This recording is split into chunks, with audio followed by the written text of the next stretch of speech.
So our topic is on health insurance, more specifically on people with pre-existing conditions and whether they should be covered or not. So our problem is that many people these days only buy health insurance when they need it. Like say they get diagnosed with something or they're in a serious accident and they can't afford it, they'll just turn to applying for health insurance. But what many people forget to think about is that the money that goes towards these are actually coming from other people's premiums that pay for health insurance. So if you have a healthy person paying for health insurance like all the time doing their job, then their premiums will rise, causing them to pay more because their money is needed to cover the person who does not have health insurance because they can't be turned down by hospitals.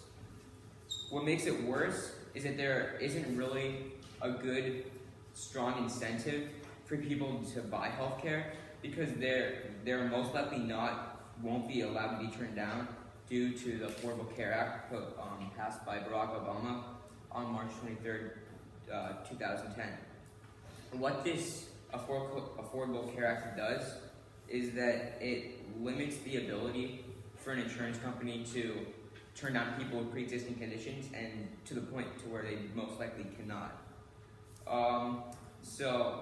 In an article by Gary Claxton, Cynthia Cox, and Anthony D'Amico from the Kaiser Family Foundation says that we estimate that 27% of adult Americans under the age of 65 have health conditions that would likely leave them uninsurable if they apply for individual market coverage under pre-Affordable Care Act underwriting practices that existed in nearly all states. What this means is that now in the Affordable Care Act age, then you have many people exploiting this so they do not have to pay as much as a normal person paying for healthcare. And this graph right here, it shows that in 2010, you can see that there's more of a sharper curve showing that the national expenditures on healthcare have gone up, and this is a very obvious sign that was due to the Affordable Care Act. So, other authors, Craig Garthwaite, and an associate professor of strategy and the director of program on healthcare at Kellogg, shows the impact of these people when he says there are two problems with free riders, which are the people that are not paying for healthcare. First, someone has to bear the cost.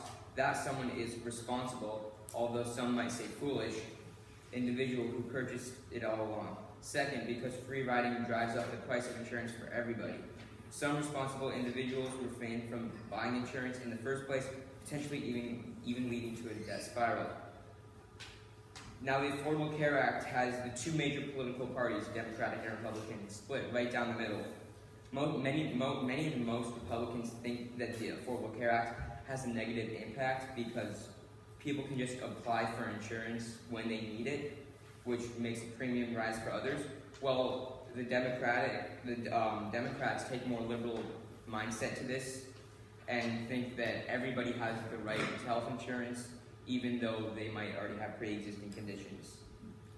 Now, currently there are some alternatives, if you will, such as short-term coverage plans for people that can't usually afford traditional health care. These plans, they're a lot cheaper than Obamacare, but they do not provide nearly as much coverage, and you're most likely to be turned down.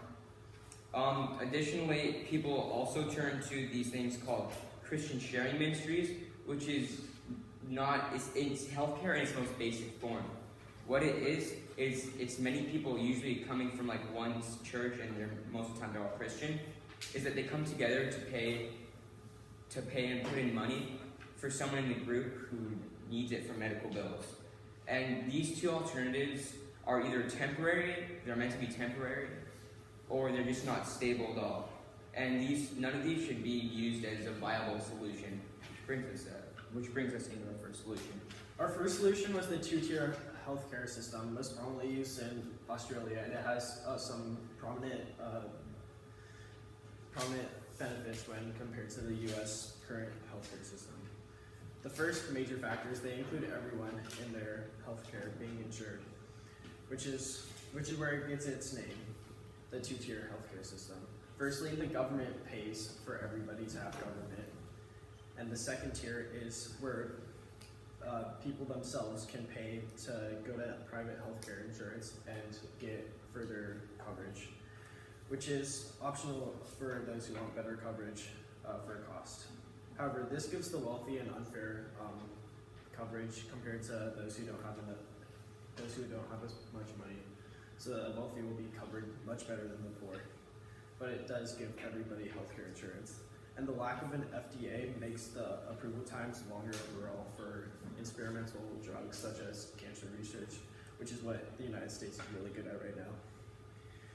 But overall, it's far cheaper and a good solution to America's system. And up there you can see the healthcare system.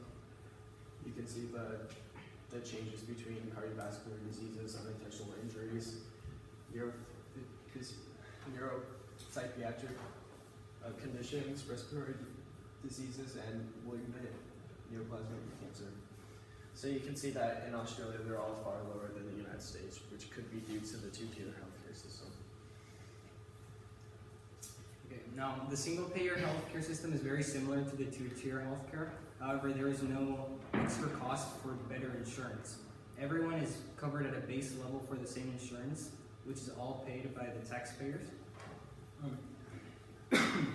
Typically, a pro of this is that everyone is fair, so there is no unfair advantage to say for the rich who can afford the better healthcare, which means that everyone has got the same amount of weight to go for coverage for their conditions. And a pro of this is that a lot of insurance companies will not be able to deny health care for anyone because the government is paying for everyone. So an implication of this is that if this was implemented into the government, everybody would be covered equally, and there would be no weight for anyone. Well, there would be equal weight for everyone. Okay, so our conclusion. So we believe that single-payer insurance is the best insurance for the United States, since although two-tier health insurance may seem more good for the country, since there is more people being treated at once. The people who are not being treated, since they only have the basic coverage, they're waiting, and meanwhile they wait, their condition may get worse and eventually it may lead to death. And that's why we believe that the single-payer insurance is the best coverage for us. Thank you.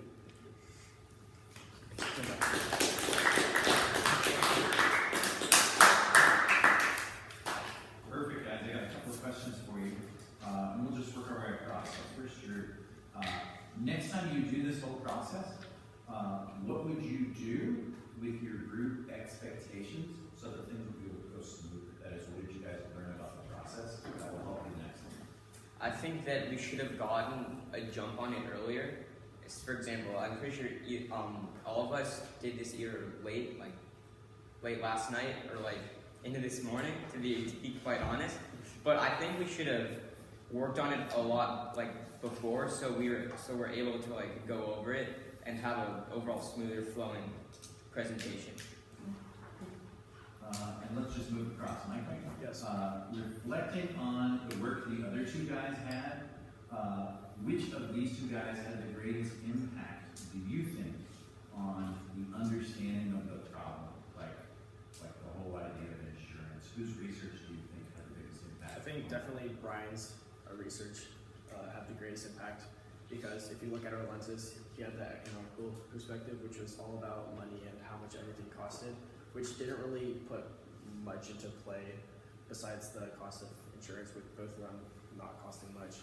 But Brian did the ethical perspective, which really played into the two solutions that we came up with, if it's ethical. And then, Brian, in what way did you personally improve your ability to work together with a group as a result of doing this? So what's one thing that you can take away from it and go, I did that pretty well? Okay. One thing that I think that I took away from this project was doing the presentation, because when we did the presentation, we all decided to decide what parts of each slide we would do, so that way everyone would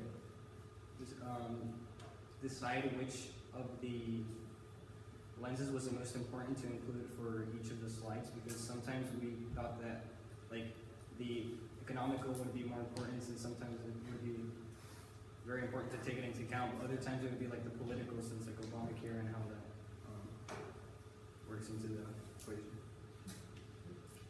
Thanks, guys.